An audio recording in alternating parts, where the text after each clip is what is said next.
So what's up, kumusta? Ayos ba tayo dyan? So nandito tayo ngayon sa my Motorcycle City, San Rafael branch, at meron din silang mga available na Honda units dito, katulad nung nasa harap nyo. Ito yung Honda ADB 160 Standard Edition. Tara, alamin natin yung presyo at yung specification kung sulit ka bang bilhin ngayong 2026. Tara, samahan nyo ako, walk around natin to. Sulit nga ba? Ayos na ayos yan. So ayun na nga mga best, no? Available nga po dito ng kulay green na matte finish, and then halos parang karamihan na lumabas ng ADB ngayon for matte finish, no?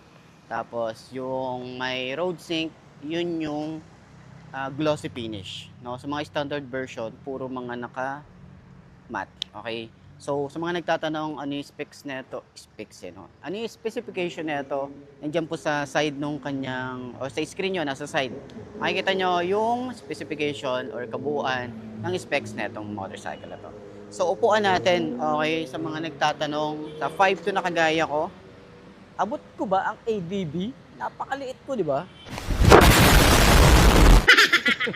So upuan natin, ganyan na yung tsura natin.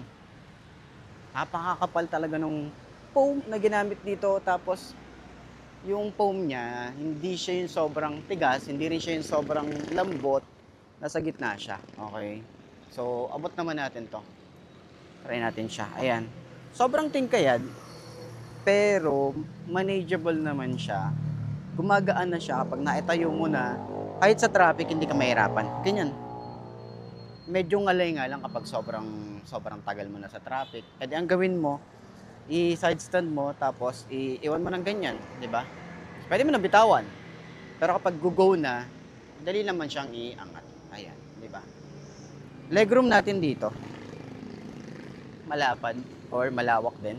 No, hindi tayo hirap dito, lalo kapag na-extend tayo ng paa natin dito. Okay din, goods na din. So yung shock niya rito, sobrang lambot ng shock na ito.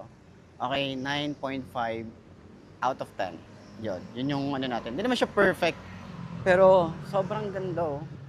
Alam mo yun, hindi yung pag binounce mo, hindi siya bumabalik agad. Matagal bago bumalik.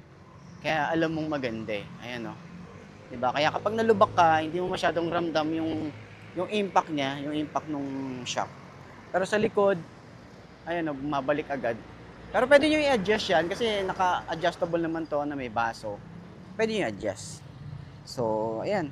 Kung may OBR ka, maganda rin to. Komportable, para kang nakaupo sa sofa. So, ayan. Sana nakatulong tong video na to sa lahat ng mga naghahanap ng ganitong motorcycle. Overall looks, alam naman natin yan. Ang dami nang gumagamit ng Honda ADB 160. Talagang panalo yan. Pagdating naman sa mga parts na ito, available na po yan. Hindi ka mahihirapan sa mga parts na ito kasi hindi naman na siya bago sa market. So, may mga dinagdag pero madali lang din naman siyang hanapan ng parts. So, yun lang. Sana nakatulong tong video na to sa lahat ng mga naghahanap ng ganitong motorcycle. Available po dito sa may Motorcycle City, San Rafael branch, or any Motorcycle City dyan sa lugar nyo. Hanapin nyo na lang. Search nyo na lang. Okay? So, yun. Center stand natin. Magkano kaya siyang i-center stand? Yun yung mga tanong, eh. Mga tanong yung tinatanong nyo lagi. Napakagaan lang, oh. Sa liit kong to, di ba? Tapos ang laki ng motorcycle. Magaan siya. Ayos, di ba? Yeah. Para sa lahat ng rider, Honda sa puso. Tara na, yeah. Nagsimula sa pangarap, walang kasiguraduhan. Araw-araw bumabangon kahit puno ng hirapan. Bawat ikot ng gulong may bagong pagkakataon. Honda ang kasama sa bawat direksyon. Hindi lang motor, simbolo ng tiwala.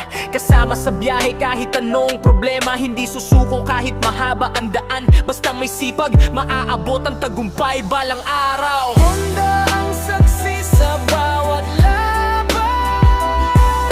kasama sa pangarap hanggang tagumpayan.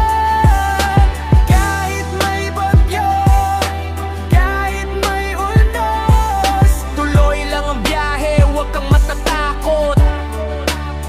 Honda sa puso, Honda sa isip. Bawat kilometro, pangarap ang